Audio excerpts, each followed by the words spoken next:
Olá, boa noite. Começando mais um programa Papo Sério. Hoje conversando com o jornalista, advogado, pós-graduado em Poder Legislativo pela PUC Minas. Não é pouca coisa não, hein? E também é presidente da Rádio Roraima. Jornalista J.R. Rodrigues, José Raimundo Rodrigues, né? Quer dizer, o nome já te denuncia, né? Veio lá do Nordeste. Esse nome é o mais nordestino do mundo. Porque uma criatura que tem José, Raimundo, Rodrigues e Silva no nome, não precisa mais de identidade, nada, é só falar o nome, né? Bom, como a maioria das pessoas que moram em Roraima vieram do Nordeste. Como foi para a tua família chegar aqui, JR? Como é que foi a tua origem aí? Tem uma história, Elismar, que fala que o piauiense é o cearense que fugiu da fome, o maranhense é o piauiense que fugiu da fome.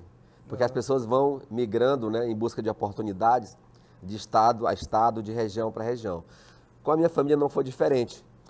Houve aquela diáspora, né, de cearense para tudo quanto é lugar do mundo. Diz que até na Lua tem cearense vendendo rede, né? Mas o fato é que a gente saiu do Ceará em uma ocasião. Quando o cearense sai de sua terra, ele fica sabendo que choveu um pouquinho, aí ele volta, né? Aí depois de 10 anos de seca, brabo, ele volta a sair da sua terra natal. E assim foi a gente. Saímos uma vez, retornamos, e na segunda vez a gente foi para o Maranhão, onde moramos lá nessa última passagem de 1970. Eu nasci em 68, portanto eu tinha 2 anos de idade. Ou seja, é mais velho que eu. Com certeza, mais bonito, mais experiente, menos rico, né? E a gente ficou no Maranhão, eu fiquei no Maranhão até os meus 13, 14 anos, morei 1 ano no Pará. E depois não foi em Itaituba, né? Foi em Itaituba. Itaituba, no Pará, antiga Terra do Ouro, depois Terra da Violência. Hoje é mais fazendas, né? Uhum. Mas na época era muito forte, 84, por aí, 83, 84. É interessante que o caminho que o nordestino faz basicamente geralmente é comum, o mesmo, né? Vem para o Pará, Itaituba, geralmente, ali aquela região, Itaituba, Santarém, aí Roraima, né? É verdade. Isso é comum a 90% de quem saiu do Nordeste. É uma passagem rápida ali por Tocantins, talvez, Goiás, né? Maranhão, Pará, Mato Grosso. É um caminho único, é uma trilha. E aí, cheguei aqui em Roraima no comecinho de 85, né? E estamos até hoje aí. Como é para uma pessoa que veio de família humilde chegar ao nível de conhecimento em que você se encontra? Jornalista, advogado, pós-graduado, quer dizer, não é uma situação muito fácil, né? Infelizmente, Elismar, eu, você, alguns que estão nos assistindo agora, são as exceções. O ideal é que fosse a regra, né? Que as pessoas tivessem a oportunidade de estudar, de fazer pós-graduação, de fazer mais de uma graduação. Mas eu entendo que o nordestino, ele, como diz aquela velha frase, ele é, antes de tudo, um cabra muito forte. E só existe um caminho para você fazer isso, para você superar essa questão de você não ser herdeiro de nada, você é herdeiro da sua própria vida, e você não ter família rica nem poderosa. Só existe um caminho, que é trabalhar e estudar. E foi o que eu fiz, mesmo com todas as dificuldades, mesmo vivendo de favores. Desde os 9 anos de idade que eu morei de favores em casa de parente, em casa de tios, de irmão, de primos, de irmã. Então, a vida inteira morando de favor.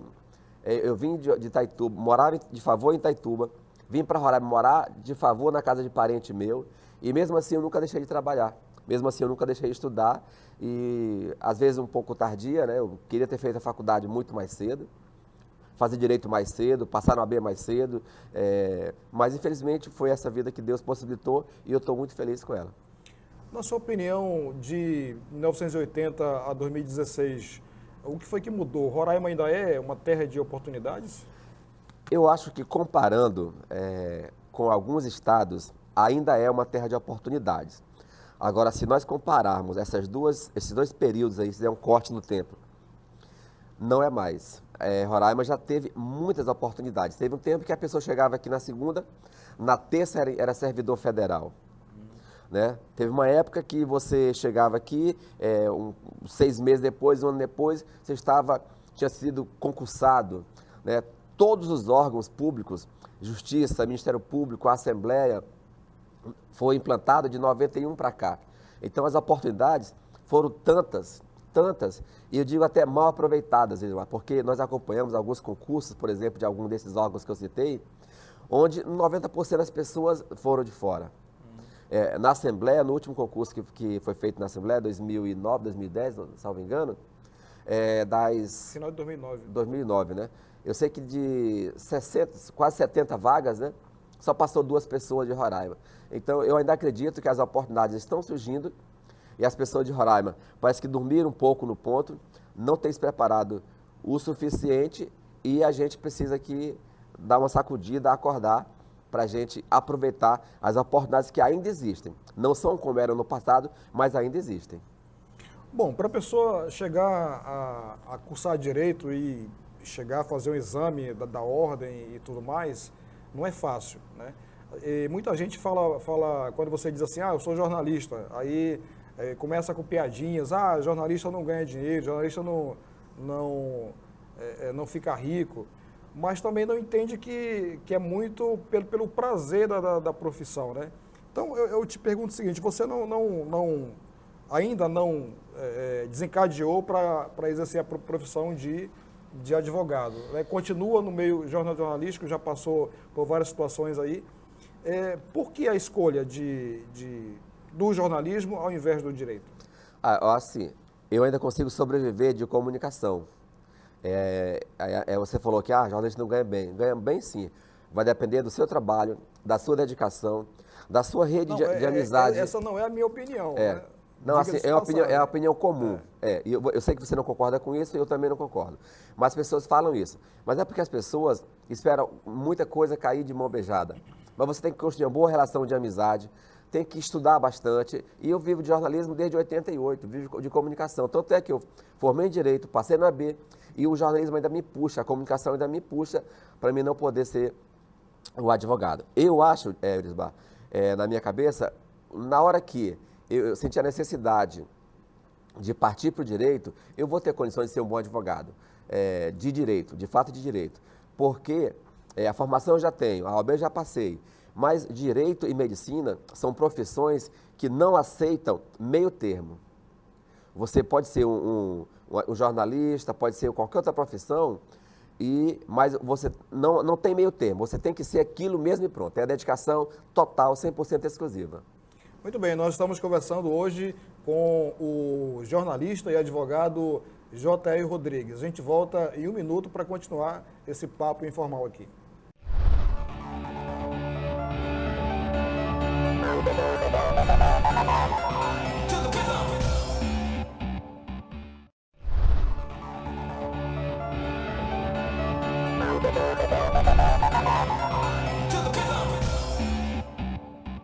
Estamos de volta com o programa Papo Sério, hoje conversando com o jornalista e advogado J.R. Rodrigues.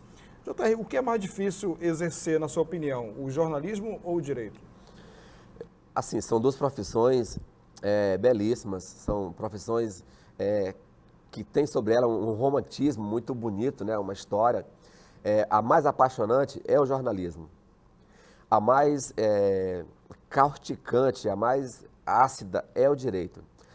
Eu acho que o jornalismo você consegue ter aí um meio termo entre dedicação e sucesso.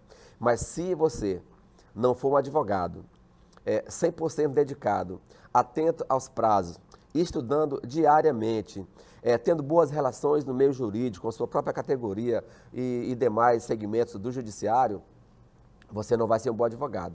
Então, acho que o desafio de ser um advogado, ele é mais presente, Elismar.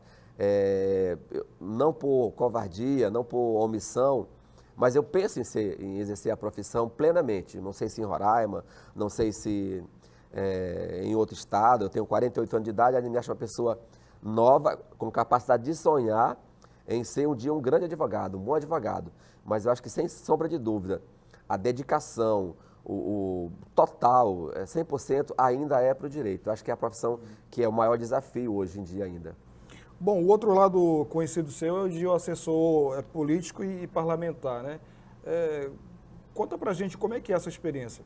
Bem, Roraima, como você sabe, todos sabem, é um estado muito pequeno, onde a política ela é muito de vizinhança. Aqui a gente se depara a todo momento com o vereador, com o prefeito, com o deputado estadual, com o deputado federal, com o senador, com o governador. A gente encontra governador na na rua, rua, né? na feira, no Coisa que não supermercado. acontece Em outro nos estado, outros em outro estado, você não vai ver isso. Um deputado estadual, no Maranhão, por exemplo, estado que eu conheço, no Pará, é uma celebridade. É uma pessoa que você não tem aquele acesso direto. Em Roraima, tem. Você tem acesso, você tem amizade, você conversa com o vereador. Numa campanha como essa agora de vereador e prefeito, você tem vários amigos que são candidatos a alguma coisa. Então, por esse motivo, levado por alguns amigos, em 88, eu comecei a trabalhar como assessor em uma campanha. Em 88, trabalhando para o então candidato a vereador Chico Rodrigues, que depois virou deputado federal por vários mandatos e acabou sendo governador, vice-governador e governador e perdeu a eleição em 2014.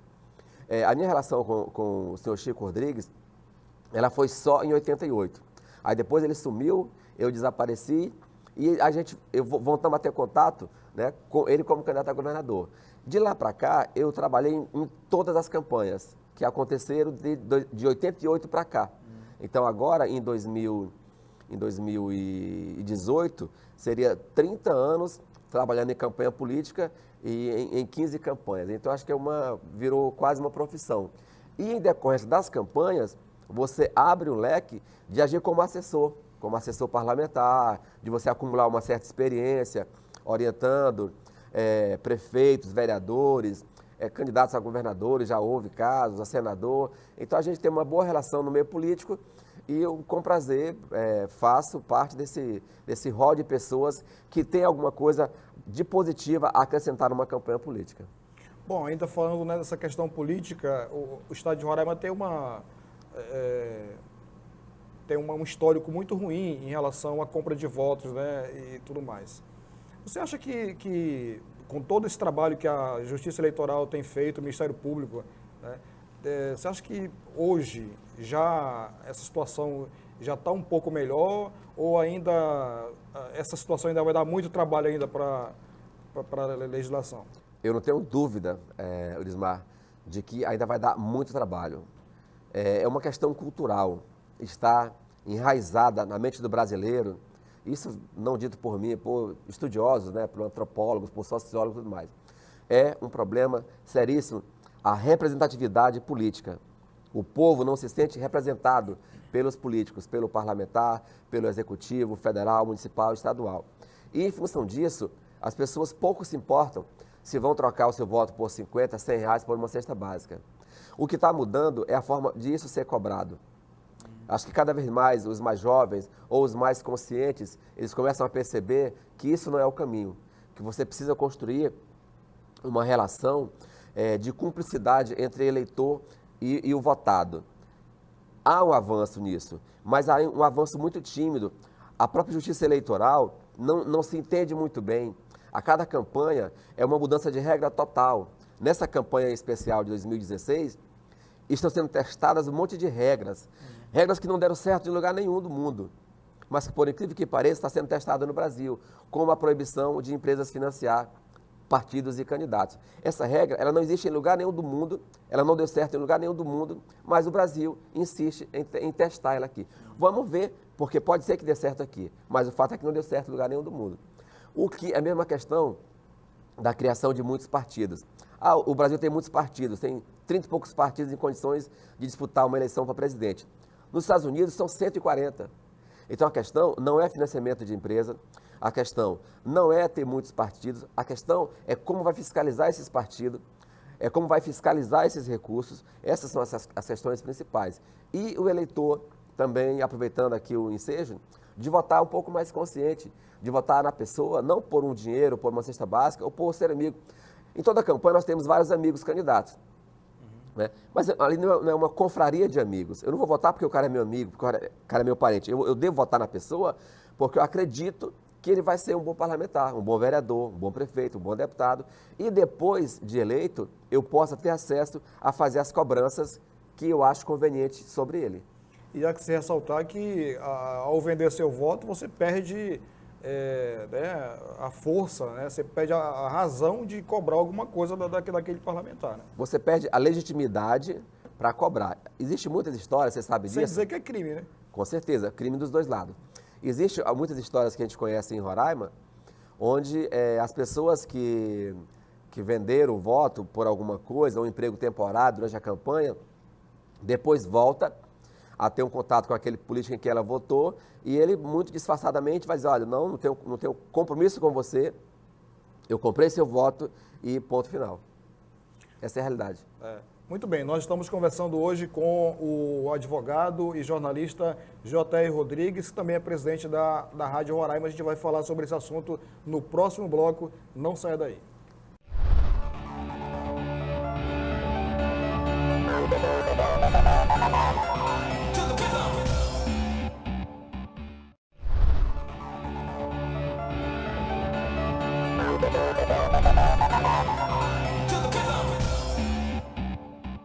Nós estamos de volta com o programa Papo Sério, hoje conversando com o jornalista e advogado J.R. Rodrigues. Bom, você foi por 8 anos secretário de comunicação da Assembleia Legislativa, né? Como foi essa experiência de trabalhar com 24 patrões, né? Não é uma coisa diferente, né? Você trabalhar para um patrão e de repente você tem ali 24 patrões que têm ideias diferentes, que às vezes até divergentes, né? Então, como é que foi essa experiência? Elismar, para mim foi uma experiência maravilhosa. Nós assumimos a Assembleia no comecinho de 2003 e tinha 3 funcionários. Eu saí em 2010, eram 33.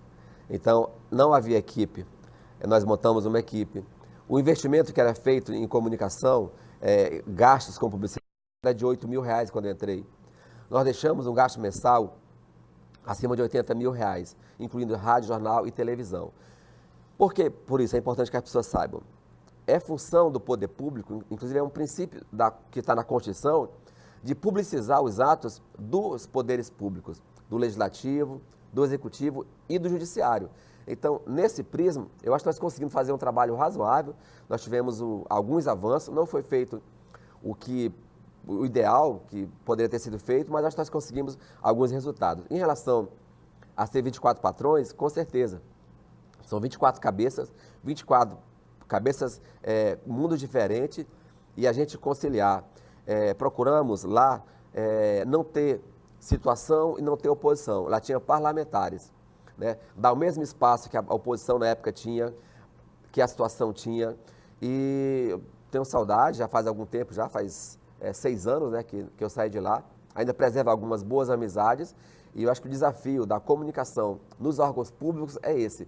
É fazer o melhor para que os atos, seja do Executivo, do Legislativo ou do Judiciário, cheguem ao conhecimento público. Roraima tem por tradição não se comunica bem. A comunicação dos poderes não é bem feita. Nós temos poderes hoje, órgão de fiscalização, por exemplo, pode estar aqui Tribunal de Contas, Ministério Público de Contas, Ministério Público, eles se comunicam com uma deficiência muito grande.